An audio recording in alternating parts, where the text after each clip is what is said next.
آپ اسلام کے دامن میں وہ عظیم شخصیت ہیں، اتنی عالمگیر شخصیت ہیں۔ بے شک بے شک آپ کا نکاح بچپن میں آقا دو جہاں کے ساتھ آسمانوں پہ ہوا، بے شک مگر اس کی وجہ کیا تھی، اس میں حکمت کیا تھی؟ حکیم اللہ نے اور حکیم رسول اللہ نے آخری زمانے میں اس کا اظہار فرمایا۔ حضور نے فرمایا، لوگو میرے پاس وحی کا علم ہے، اگر تم اس وحی کے علم کو مجھ سے لینا چاہو تو آدھا علم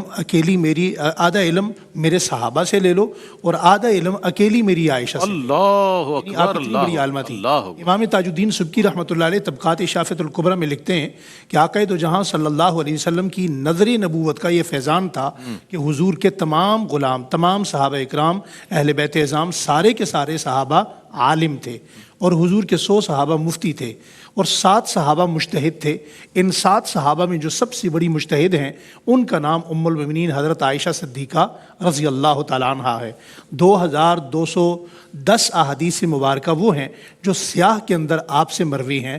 آپ کی وجہ سے امت تک پہنچی ہیں۔ آقا دو جہاں صلی اللہ علیہ وسلم کی یہ وہ زوجہ طیبہ ہیں۔ حضرت عروہ بن زبیر رضی اللہ تعالیٰ عنہ فرماتے ہیں کہ علم الکلام میں، علم الانساب میں، علم المیراث میں، علم الفقہ میں، علم الاصول میں سب سے بڑا اگر کوئی عالم ہے تو ان کا نام حضرت عائشہ صدیقہ رضی اللہ تعالیٰ عنہا ہے۔ حضرت فاطمہ الزہرا رضی اللہ تعالیٰ عنہ فرماتی ہیں، میرے بابا جان رسالت امام صلی اللہ علیہ وآلہ وسلم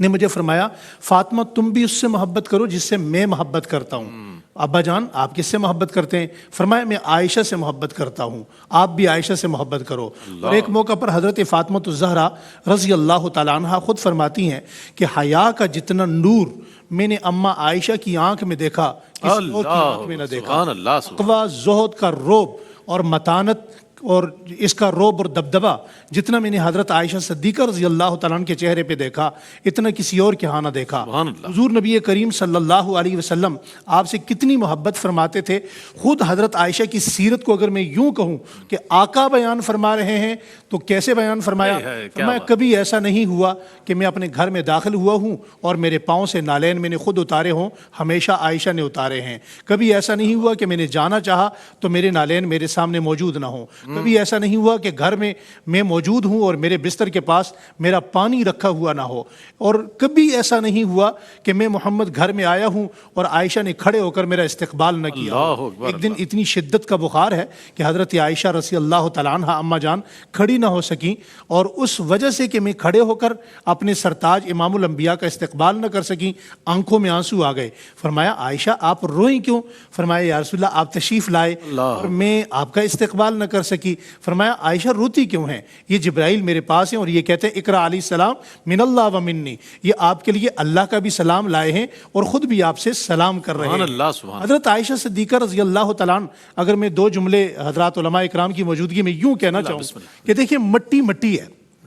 مٹی سے کبھی کسی کو پاکی نہیں ملتی، آپ عقلی طور پہ بھی دیکھیں تو ایک عجیب چیز ہے، مگر یہ حضرت ام المؤمنین عفیفہ کائنات سیدہ طیبہ طاہرہ منزہ عابدہ زاہدہ زاکیہ ساجدہ ماجدہ کی یہ کرامت کہیں یا ان کی شان اور عظمت و مقام کہیں کہ اس مٹی کی وجہ سے بھی اللہ تعالیٰ نے حضرت عائشہ صدیقہ رضی اللہ تعالیٰ کی وجہ سے مٹی میں اللہ نے وہ پاکی رکھی ہے کہ جس پاکی کے بعد آپ نماز بھی ادا کر سکتے ہیں، آپ تیمم کہتے ہیں۔ حضرت عائشہ صدیقہ رضی اللہ تعالیٰ اس کائنات میں اس ہستی کا نام ہے کہ تمام صحابہ اکرام جب مسائل میں کہیں جا کر اٹک جاتے تو حضرت عائشہ صدیقہ رضی اللہ تعالیٰ عنہ سے دریافت کرتے۔ 3 روایات جو مجھے ملی ہیں ان میں حضرت عائشہ صدیقہ رضی اللہ تعالیٰ عنہ پر حضور نبی کریم صلی اللہ علیہ وسلم کی سخاوت کے اتنے گہرے اثرات مرتب ہوئے۔ ایک موقع پر 1 لاکھ درہم، ایک موقع پر 75,000 درہم، ایک موقع پر 50,000 درہم، ایک ہی دن میں 2 مرتبہ بحالت روزہ آپ کے پاس آئے اور آپ نے سورج طلوع غروب ہونے سے پہلے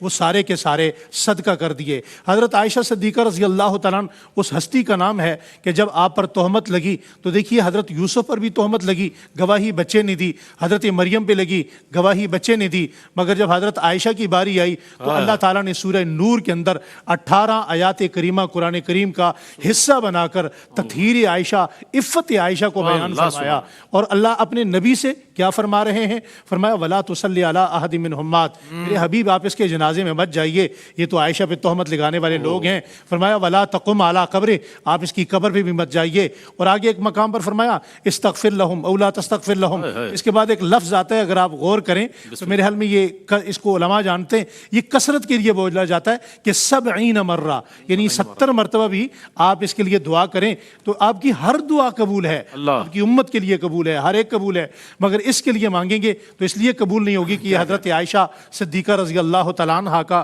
گستاخ ثابت ہوا ہے۔ تو مجھے اگر اجازت ہو تو میں 2 جملے تھوڑا سا اس انداز میں کہنا چاہتا ہوں کہ مجھ سے پوچھا کسی نے تعارف تیرا، میں نے جنت کہا اور قلم رکھ دیا، دل کی تختی پہ دل کے تحیات سے نام لکھا تیرا اور قلم رکھ دیا، میری ماں تیری تطہیر پر خالق والقلم نے قلم یوں چلایا کہ بس نور کو نور کی ایک آیت لکھا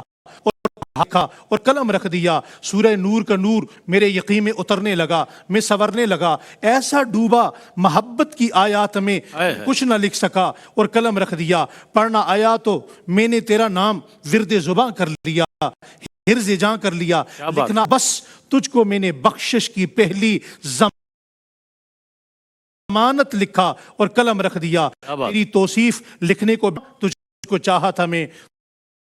تو ہاں اے میری پیاری ماں بس یہی سکا اور قلم رکھ دیا، عائشہ سیدہ طیبہ طاہرہ زاکیہ زاہدہ عابدہ ماجدہ، میں نے دیکھا کہ مصرے میں بڑھتا گیا قافیہ اور قلم رکھ دیا۔